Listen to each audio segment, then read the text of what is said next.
Hello friends, good morning every one. வாங்க MCX market பற்றி discuss பண்ணலாம். யூஎஸ் ஆயில் இன்றைக்கி வந்து பார்த்திங்க அப்படின்னா ஒரு $0.62 வந்து பாசிட்டிவில் போயிட்டுருக்கு. ஓகேங்களா, ஆல்ரெடி நமக்கு வந்து $82.43 பிரேக் அவுட் பண்ணிவிட்டு $85.20 வரைக்கும் ட்ரேட் ஆகிட்டுருக்கு. க்ரூட் ஆயில் வந்து எஸ்டர்டே ஈவினிங் வந்து ஒரு லெவல் பார்த்துருந்தோம் 8013. ஸோ அதையும் பிரேக் அவுட் பண்ணிவிட்டு 8175 இந்த இடத்துல வந்து நமக்கு வந்து ஒரு டபுள் டாப் ரெசிஸ்டன்ஸ் வந்து எடுத்திருக்கு. ஓகேங்களா, ஸோ இந்த டபுள் டாப் ரெசிஸ்டன்ஸ் வந்து எந்த இடத்துல பிரேக் அவுட் நடந்தால் கீழே வரும் அப்படின்னா 8096, அதாவது இந்த கேண்டிலோட லோவை பிரேக் அவுட் பண்ணிவிட்டு ஒரு 15 மினிட்ஸ் கேண்டில் கீழே க்ளோஸ் வச்சது அப்படின்னா ஒரு செல் சைடு கன்ஃபர்மேஷன் வந்து நமக்கு கிடைக்கும்.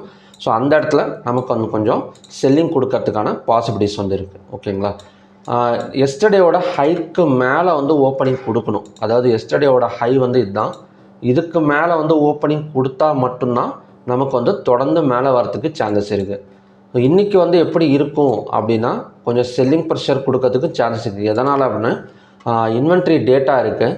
ஸோ இன்வென்ட்ரி டேட்டாவை பற்றி அமெரிக்கன் பெட்ரோலியம் இன்ஸ்டிடியூட் வந்து என்ன மாதிரி எஸ்டிமேட் பண்ணியிருக்காங்க அப்படின்னா ரோஸ் பை 2.603 மில்லியன் பேரல்ஸ் அப்படின்னு சொல்லியிருக்கிறாங்க. அதாவது இதுக்கு முன்னாடி வாரத்துலலாம் நமக்கு வந்து ஃபெல் பை அப்படிங்கிற மாதிரி தான் இருந்தது. ஃபெல் பைனா டிமாண்டு, ரோஸ் பைனா ஸ்டோரேஜ் வந்து இன்க்ரீஸ் ஆகிருக்கு அப்படிங்கிற மாதிரி ஒரு நியூஸ் வந்து கொடுத்துருக்குறாங்க. ஏன்னா ஃபெல் பை வந்து நிறையா வாரம் வந்து வந்துட்டு திடீர்னு ரோஸ் பைன்னு வரப்போ கண்டிப்பாக வந்து கொஞ்சம் செல்லிங் வந்து இருக்கிறதுக்கு பாசிபிலிட்டிஸ் வந்து இருக்குது. ஓகேங்களா, ஸோ எப்படி பார்த்தாலும் நமக்கு ஓப்பனிங் இந்த 8217க்கு மேலே ஒரு ஓப்பனிங் கொடுத்தா நமக்கு வந்து கொஞ்சம் பை போகிறதுக்கு சான்சஸ் இருக்குது. இந்த இடத்துல இருந்து கீழே இறங்கினா கூட நமக்கு செல் சைடு கன்ஃபர்மேஷனுங்கிறது 8096 பிரேக் அவுட் பண்ணால் தான் நமக்கு வந்து கிடைக்கும். ஓகேங்களா, ஸோ அந்த இடத்துல செல் சைடு கன்ஃபர்மேஷன் கொடுத்தது அப்படின்னா கண்டினியூஸாக நமக்கு வந்து கொஞ்சம் டவுன் 7763 வரைக்கும் கூட இறங்கிறதுக்கு பாசிபிலிட்டிஸ் இருக்குது. ஓகே, நெக்ஸ்ட் வந்து natural gas. So natural gas பெரிய மூமெண்ட்டு கிடையாது. கிட்டத்தட்ட ஒரு வாரமாகவே பார்த்திங்க அப்படின்னா பெரிய மூமெண்ட்டு கிடையாது. 274.1ங்கிறது தான் நெக்ஸ்ட்டு சப்போர்ட் ஜோன். ரெசிஸ்டன்ஸ் இன்னுமே வந்து நான் வந்து மார்க் பண்ணலை. ஓகேங்களா, 274.1ங்கிறது தான் சப்போர்ட் ஜோன். பார்க்கலாம், ஈவினிங் ஏதாவது பேட்டர்ன் கிரியேட் ஆகிருந்தது அப்படின்னா ஈவினிங் வீடியோவில் வந்து அப்டேட் பண்ணுறேன். கோல்டு வந்து நினச்ச மாதிரி போயிட்டுருக்குங்க. கோல்டு வந்து அந்த டேரிஃப், கனடாவில் டேரிஃப் போட்டதுலேருந்தே நாம் எக்ஸ்பிளைன் பண்ணிட்டு இருந்தேன்.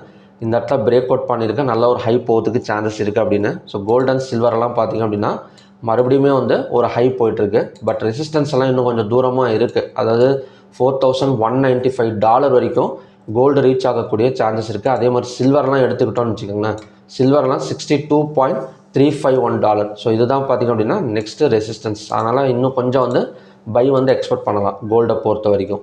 ஸோ அப்படி பார்த்தோம் அப்படின்னா கோல்டோட பை சைட் பிரேக் அவுட் பண்ணுங்கிறது 1,43,197. ஒரு $40 பாசிட்டிவ்னால கண்டிப்பாக வந்து ஒரு கேப் அப் ஓப்பனிங் வந்து இருக்குது.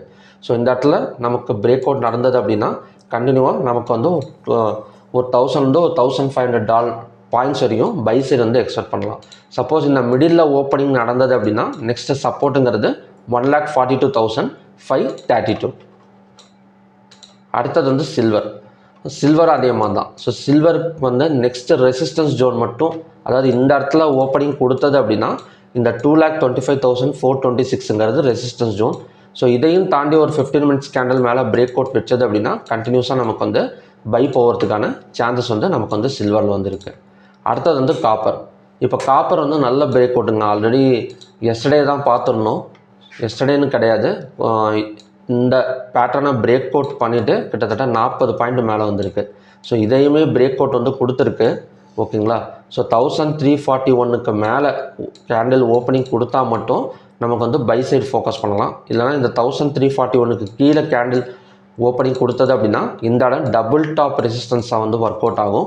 ஸோ செல்லிங் நடக்கிறதுக்கும் சான்சஸ் இருக்குது. ஓகே, ஸோ ஓகே ஃப்ரெண்ட்ஸ், இதுதான் பார்த்திங்கன்னா இன்றைக்கான கண்டிஷன்ஸ். நெக்ஸ்ட்டு வந்து நம்ம நிஃப்டி பார்க்கலாம்.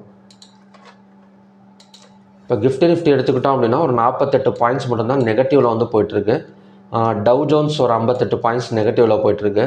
நிக்கி எடுத்துக்கிட்டோம் அப்படின்னா நிக்கி பாசிட்டிவில் போயிட்டுருக்கு. எம்எஸ்சி குளோபல் இண்டெக்ஸும் பார்த்திங்க அப்படின்னா நமக்கு வந்து ஒரு 3.69 பாயிண்ட்ஸ் பக்கம் பாசிட்டிவில் போயிட்டுருக்கு.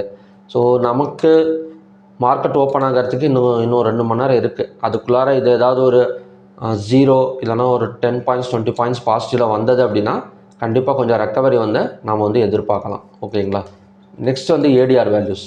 ஏடிஆர் வேல்யூஸ் நார்மலாக தாங்க இருக்குது. பெரிய அளவில் எதுக்குமே பார்த்திங்க அப்படின்னா ஹையஸ்ட் லோயர் லோவெல்லாம் கிடையாது. ஓரளவு பார்த்திங்க அப்படின்னா எல்லாமே நார்மலாக தான் இருக்குது.